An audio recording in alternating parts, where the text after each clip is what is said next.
با ساخت این سرک یک مشکل کلان ترافیکی در او ساحه حل میشه و یکی از کریدورهای مهم اقتصادی شمالی کابل است.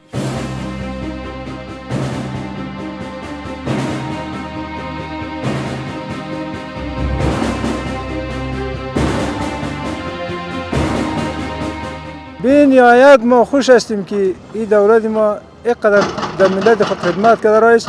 در هر کجای کابل، در هر کجای افغانستان فعلا بسیار پروژه زیاد است در افغانستان.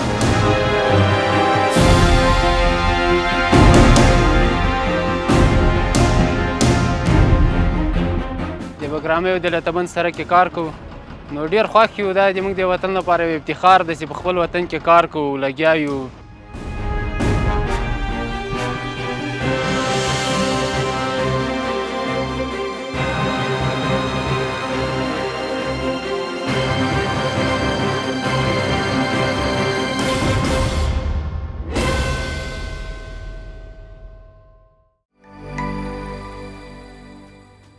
هیواد د آبادۍ پر لور ګام پر ګام. دا سړک د کابل جلال آباد سړک پورې د بګرامیو لتبند سړک دی چې د یو خصوصي شرکت له لوري چارې په چټکۍ سره روانې دي. د دې سړک په بیلابیلو برخو کې د کیندونو د لښتیو جوړولو او پلچکونو کارونه روان دي او ګڼ شمېر کسان په دې پروژه کې په کار بوخت دي. این پروژه تقریبا حدود 18%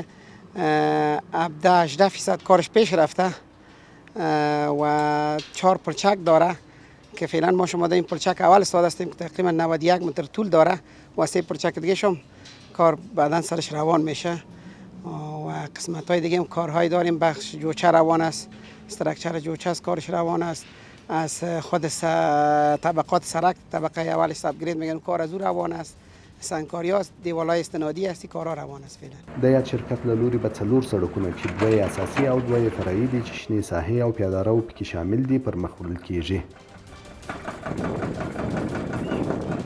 و تقریبا 4 سرک داره که 2 سرک اساسی است من رود است و 2 سرک فرعی سروایز رود است که تقریبا مقطع هر دوش 26 متر میشه. 2 طرفه است و 2 طرف پیاده رو داره. به بخش بایسکل و موتور اسکیل است. ساحات سبز داره. استانداردش خود دیزاین خود شهرواری کابل کرده. استانداردها رو در نظر گرفته چی در طبقات خود سرک است، در بخش پیاده روش است، بخش دیوالای استنادی است و هم چی پلچک است، کلش هم مطابق هم استاندارد دیزاین شده نظارت میشه و شرکت مطابق از هم کار میکنه. د کابل ښاروالۍ له لوري د 3300 مترو په اوږدوالي د 80 مترو په سور او د 340 میلیون افغانیو په ارزښت د 21مې ناحیې اړوند تر کابل جلال آباد سړک پورې د بګرامیو لتبند سړک د لومړۍ برخې د جوړولو چارې روان دي. د کابل ښاروالۍ وایي د یادې پروژې د بشپړېدو وخت 2 کاله دی. ساخت سرک بگرامی البته بخش اولش از ساحل لتبند الی سرک کابل جلال آباد کار جریان داره. در حدود 3.3 کیلومتر هسته. 7000 متر دیوار استنادی داره. 60 متر عرضش هسته. حدود 340 میلیون افغانی سرش مصرف میآید و تا حال 29% کارش پیش رفته و با ساخت این سرک یک مشکل کلان ترافیکی در او ساحه حل میشه و یکی از کریدورهای مهم اقتصادی شمالی کابل است. د پروژې ګټونکي شرکت په باور د کابل ښاروالۍ د نقشې مطابق د یاد سړک چارې پر مخ وړل کیږي. په یاده پروژه کې په کار بوخت کسان ویاړي چې د خپل هیواد د آبادۍ لپاره خدمت کوي او د هیواد د جوړولو په برخه کې هڅې کوي.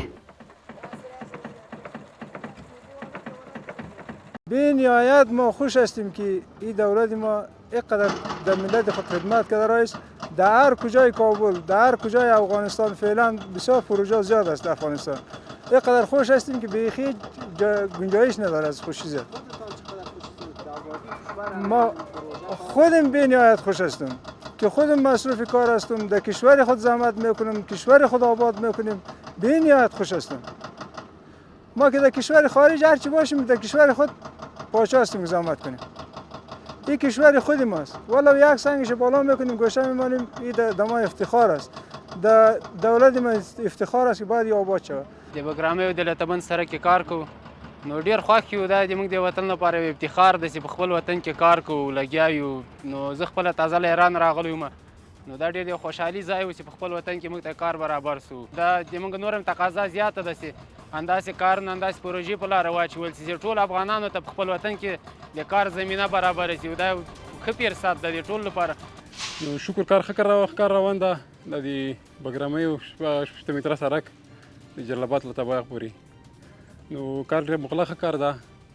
نو کار ډېر خوشحاله یم. موږ هم ښه کار روان ده. بعدي انشاءالله ښه کارونه پروژې روانې دي. یو شمېر اقتصادي شنونکي په دې باور دي د بیا رغونې پروژې د دې لامل کېږي چې د هېواد صنعت او اقتصاد تضمین کړي.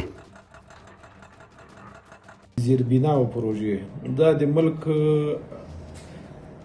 صنعت، د ملک تجارت، د ملک اقتصاد تضمینوي.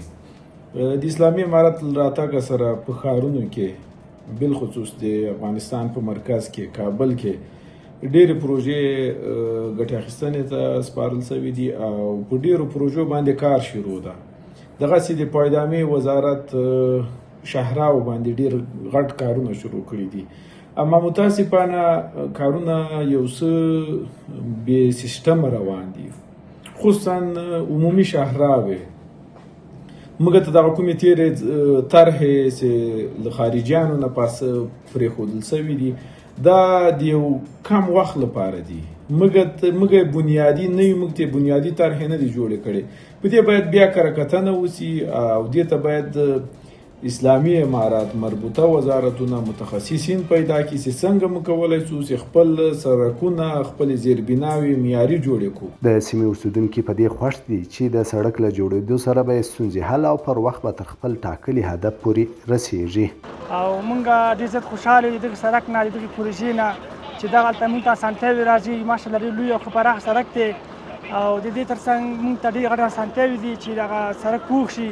خلک دې په ستونزو کې دي، دښته ده او د دغه ځای تقریبا نیم ساعت موږ پیاده مزل کړو چې موږ پوخ سړک ته ورسېږو او همدغسې ډېرې اسانتیاوې موږ دپاره دي دلته. کال مخکې دا خبر ده پلچرخي ته به موږ مزل کوو، موزې به ورته په خاټو کې به روان وو، یو موټر به په 200-250 راته. اوس دا د انډیا والا رشکې دی دا په 50 روپۍ 70 روپۍ 50 روپۍ راځي. دا موټر چې غر غور ځي موږ ورته خوشحاله یو، دومره ورته خوشحاله یو. پوه شئ خوشحالېږه څنګه نه چې یوه خلک ته په افغانستان کې کېښولی کېږي قسم نه موږ ورته خوشحالېږو. دا خو د وطن آبادي ده، د وطن رنګون نه ده.